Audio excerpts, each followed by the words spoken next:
So box. P1, what a ripper! Goldie finishes off in style. Hey guys, welcome to our channel, Sport It with Wolves. So if you like our content, please share and subscribe. Today's video, we are going to talk about football. In football, we are going to cover mainly about the UCL, which happened last week, the first leg of matches, which happened last week, and second leg is going to happen next week. So we thought, okay, because as we predicted, this round of matches would be electric, and the matches were lit. So we saw somewhere close to 18 goals, and I don't know, I didn't keep the record of how many balls have hit the post or bar. So it's been an exciting week of football, at least with the UCL. So let's talk about it. The first match, let's start off with the first match, which happened at North London, Arsenal versus Bayern. It ended in a 2-2 draw. Which team would be happy with the result, which is one, okay? And then the second part would be like, what exactly are there any areas of improvement, okay? If there are some, then what are those? So the team should make, and then maybe they can make it in the second leg or something. Who wants to go first? I don't. Okay, I guess we have to start with actually how people have digested this result. As you said, it was a great week of Champions League football. One of the main reason that fans got to have this kind of football in this stage of Champions League is because of the away rules. Is one of my assumptions, because teams are now free. This result between Bayern and Arsenal doesn't have any impact on the leg as it is. Maybe Bayern, because they go home with knowing that just a win at home would get them through, which is again a different task. And if this was last year with away goals, Bayern is already through, basically. Yeah, because with away goals and all those things. So that would have also not made people play the game like how they played. To be honest, the last 10 minutes of Real Madrid and City and Arsenal and Bayern felt like it was both teams were active going at the last 10 minutes of the World Cup final or something like that, as there is no second leg to do. But that is the freedom that managers have now with this no away goal rule, I feel about. Coming back to the game, it was an electrifying game. Talking about the results, I don't think Arsenal will be too down with this result in this case, because again, they are coming back to Champions League after 6 years, having this run and going toe to toe with Bayern. They, according to me, they were a little bit too adventurous. The first goal for Bayern led them in the game again. To be honest, they had started the game really well. Arsenal got back into the game, got that goal again, and classic lack of Champions League experience. With their form currently, they would be happier than Arsenal. But Arsenal is not. I don't think Arsenal are going to be too down about the result with 2-2.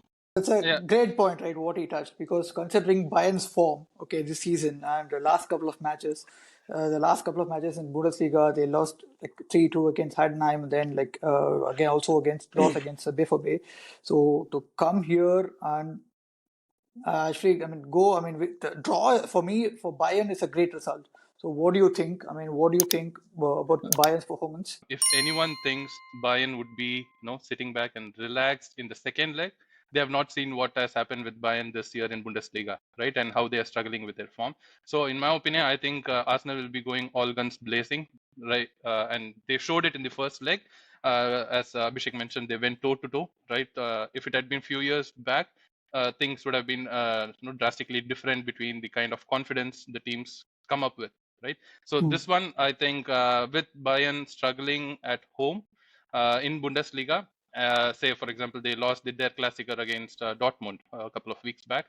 So considering the home form and their form in particular, with injuries coming for Serge Gnabry and key players, I think it will be very interesting, and I still would have my money on Arsenal.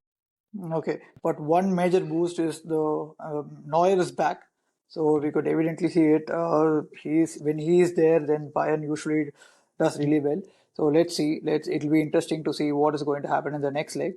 Our next leg is going to happen on Wednesday, right? That's Wednesday. Right. Okay, perfect. So the next match, another electrifying match, which happened at Bernabeu.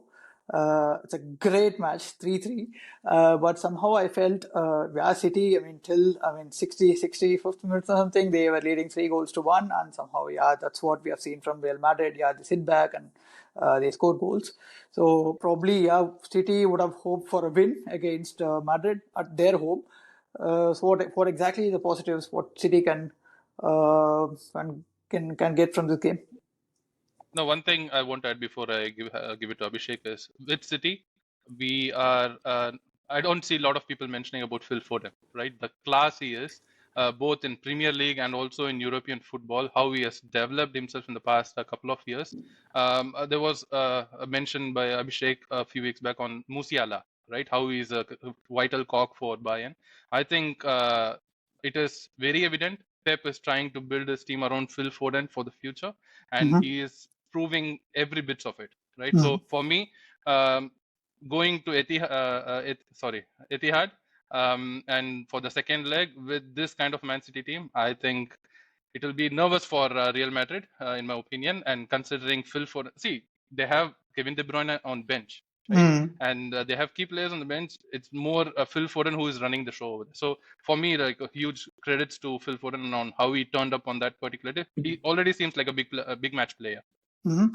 So is Madrid missing Alaba at the back, or probably we also Um, spoke about Courtois, but Alaba is they it a have good? their own issues with Kamavinga playing, also filling up the gap on the centre back and everything. Yeah, but those are little things which play a massive role for teams like Bayern, City, or Arsenal or Liverpool. But Madrid are a different ball game when it comes to Champions League. They didn't, according to me, they didn't sit back. So they were just playing their own game.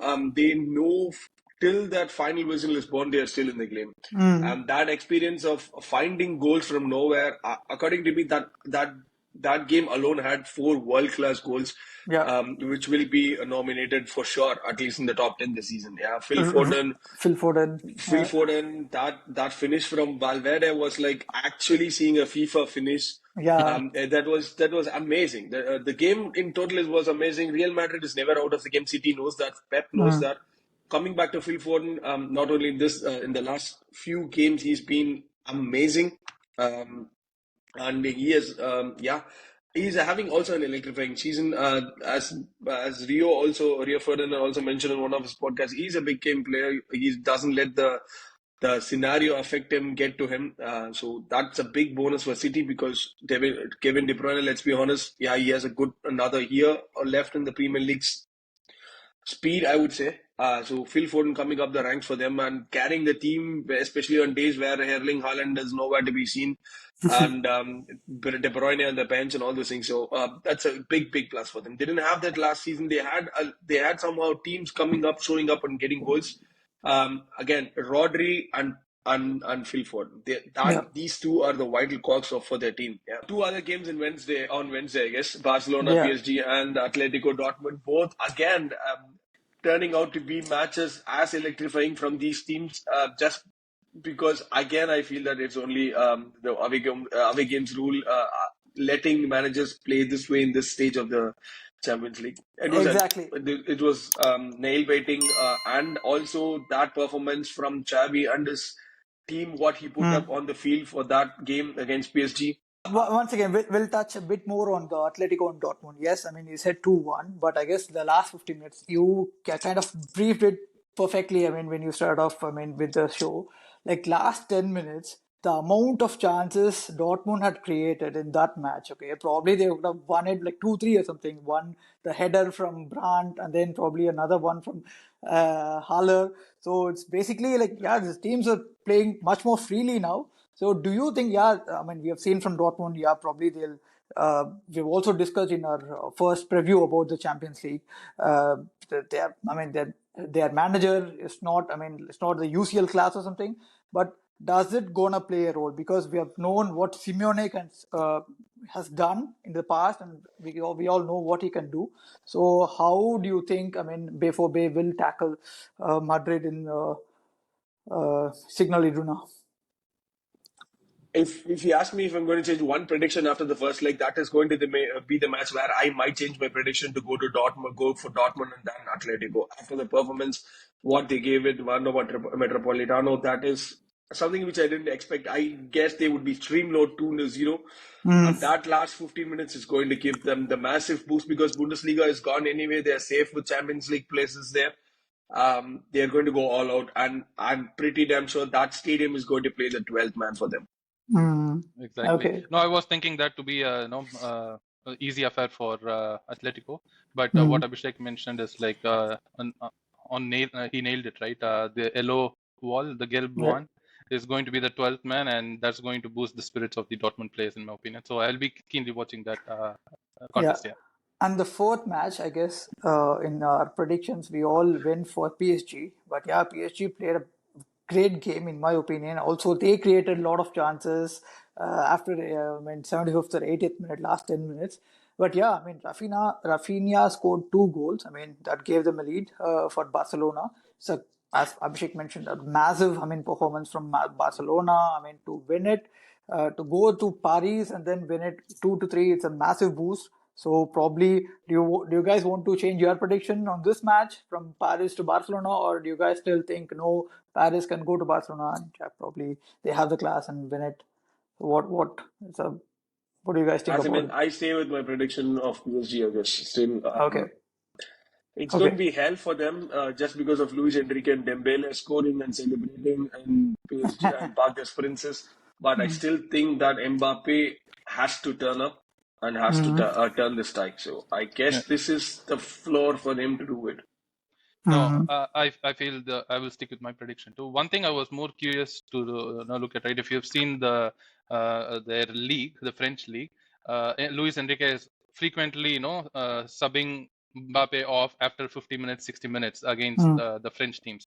I was looking for, okay, is he going to do something like this to send a message to the fans and to Mbappe in any terms saying that, okay, he's not going to be here anymore, so we don't have to bank on him for every match? But he did not, right? He stayed through for majority of the match. So I will be keen to see how they turn up in Barcelona. And yeah, The predictions, what for me, I guess it's going to stay the same. So I went for Arsenal, City, and then Madrid, Atletico Madrid, and then PSG. So what's for you, Anand? same. Arsenal, Manchester City, and Atletico, and yeah, PSG.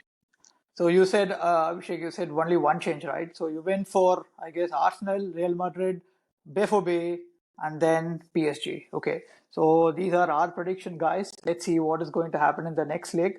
It is going to be electrifying.